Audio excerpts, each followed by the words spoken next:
ప్రభు అయిన యేసుక్రీస్తు నామంలోని అందరికీ శుభములు.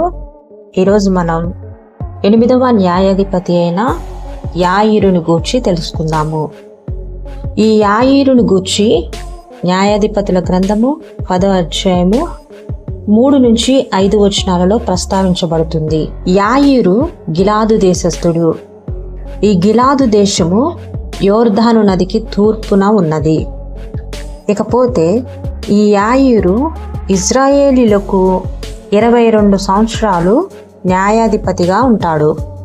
ఇతనికి 30 మంది కుమారులు ఉంటారు. ఆ కుమారులకు ఇతడు 30 గాడిద పిల్లలను ఇస్తాడు. వారు ఆ గాడిదల మీద ఆయా గ్రామాలను తిరుగుతూ ఉంటారు. అంతేకాకుండా ఈ యాయీరుకి చెందిన ఆ 30 గ్రామాలను ఇప్పటికీ యాయీరు గ్రామాలుగానే పిలుస్తారు. ఇక యాయీరు చనిపోయిన తర్వాత ఇతనిని కామోనులో పాతి పెడతారు.